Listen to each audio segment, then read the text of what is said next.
Avete notato che ultimamente la qualità dei prodotti è sempre più scadente? Di recente, infatti, c'è stato il Black Friday, ne abbiamo parlato anche qui, e come ogni anno le persone accorrono a comprare sempre più prodotti, soprattutto approfittando degli sconti. E proprio di recente, mentre ne parlavo durante le mie lezioni, un argomento frequente che è saltato fuori è di come la qualità delle cose che compriamo va sempre peggiorando. Oggi parleremo di questo fenomeno con un italiano lento, così puoi allenare il tuo italiano se vuoi studiare e imparare questa lingua, e parleremo di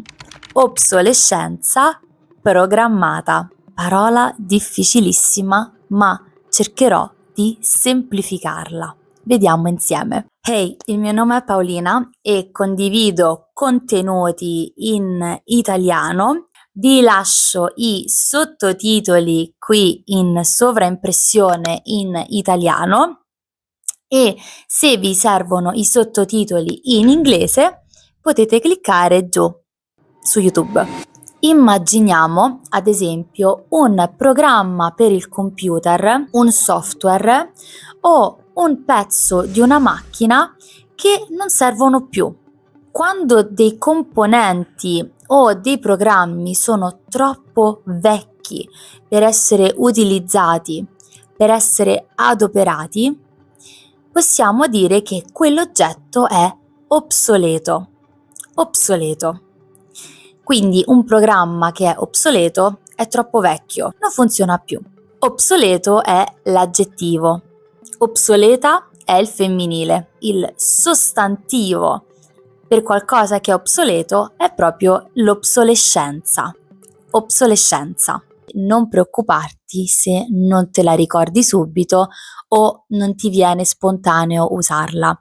Anche in madrelingua non la usano tantissimo, anzi non la sento mai, quindi non preoccuparti. Programmata perché non è casuale, non è una cosa random dovuta al caso. Il malfunzionamento di un prodotto, il deterioramento, il rovinarsi così facilmente sono cose volontarie, cioè le aziende che producono il software, il componente, il vestito, scelgono di abbassare la qualità del prodotto.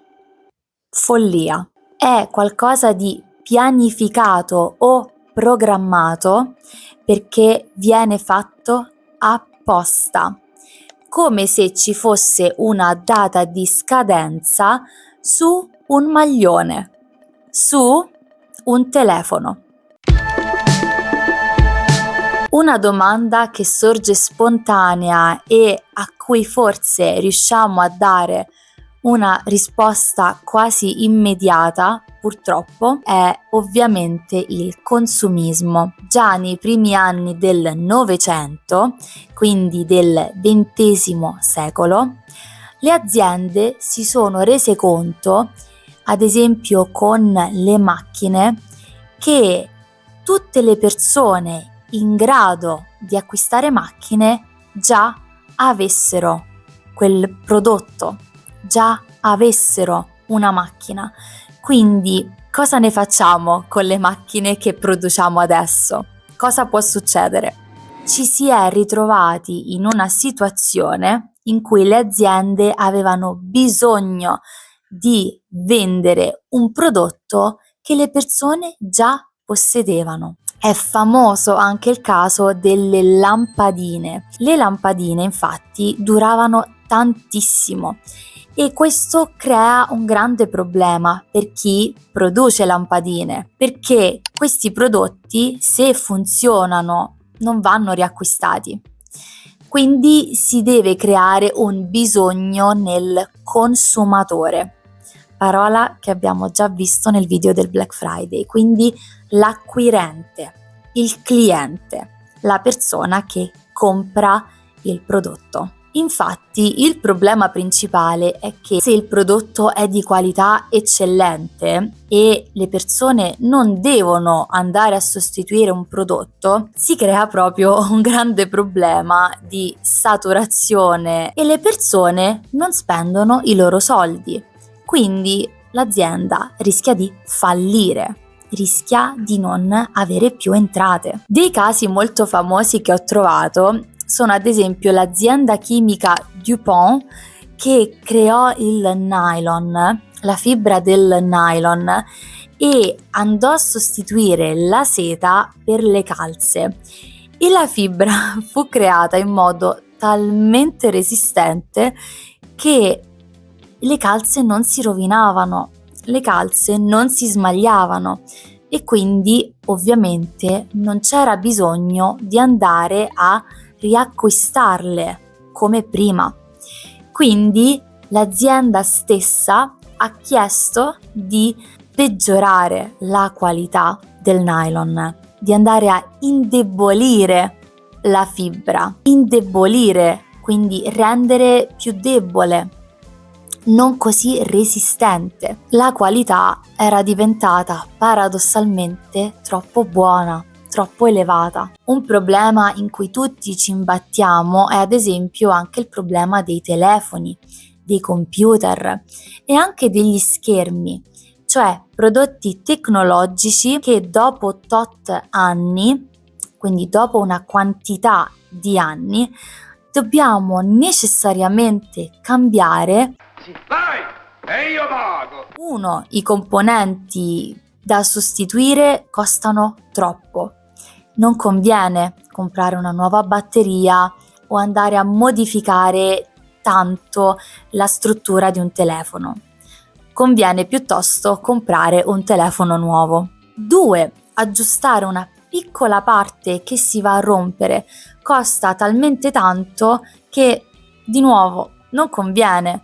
Quindi anche se il telefono è funzionante e performante e basterebbe cambiare una piccola parte, quella parte effettivamente non conviene sostituirla, quindi è tutto da scartare. Inoltre si crea anche un terzo problema, l'obsolescenza percepita, cioè un prodotto può anche rimanere valido, può rimanere buono, ma noi consumatori sentiamo il bisogno di dover rinnovare e di dover cambiare quel prodotto, di doverci aggiornare in qualche modo. Un esempio plateale sono ad esempio i prodotti della Apple. Dobbiamo costantemente avere un modello che performi meglio, con una fotocamera migliore, una qualità dello schermo migliore, un microfono più potente, la velocità con cui possiamo utilizzare diverse applicazioni deve sempre essere maggiore. Quindi, anche se il telefono è funzionale, noi dopo tot tempo vogliamo effettivamente migliorarci e vogliamo migliorare la prestazione del dispositivo. Questa cosa è molto presente anche nella moda. Compriamo vestiti e abiti che utilizziamo pochissime volte, non li compriamo perché necessari, ma li compriamo perché sono anche simbolo di uno status, ci fanno sentire bene, ci rendono parte di una società in cui sta diventando sempre più popolare l'idea che avere qualcosa alla moda, avere qualcosa di tendenza sia quasi necessario e ci renda anche più contenti, più felici. E inoltre un maglione, una felpa, un paio di scarpe si rovinano molto più facilmente rispetto al passato e sembra quasi che noi stiamo accettando questa situazione anche. Ne ho parlato questi giorni a lezione con i miei studenti, eravamo tutti d'accordo su come delle scarpe acquistate dai nostri genitori siano tuttora di ottima qualità, mentre delle scarpe o degli accessori, dei vestiti che compriamo adesso possano durare 2-3 stagioni e poi sono veramente da buttare. Ovviamente questo fenomeno fa girare l'economia, ma fa anche sì che il pianeta ne soffra veramente molto e anche noi come consumatori spendiamo una quantità di soldi decisamente più alta. E quindi questa consapevolezza, secondo me, è importante anche averla, tenere a mente proprio che molte cose non funzionano perché non devono funzionare dopo tot. Si tratta proprio di una asimmetria di informazione, dove chi vende il prodotto sa quanto durerà, chi lo acquista non proprio, anche se secondo me col tempo saremo sempre più consapevoli e soprattutto alcuni governi già si stanno smuovendo per provvedere al diritto di riparazione e fare anche in modo che si riesca a riciclare il più possibile. Fammi sapere se tu conoscevi l'esistenza di questo fenomeno, se sai come si chiama questa espressione super complicata nella tua lingua e se anche tu hai notato che la qualità delle cose sta andando piano piano sempre a peggiorare. Io ti invito a seguire il canale, lasciami un commento dicendomi cosa pensi e ti invito a vedere le varie playlist dove ti insegno italiano che non trovi sui libri e ti insegno anche cose della cultura italiana. E noi ci vediamo al prossimo video come sempre.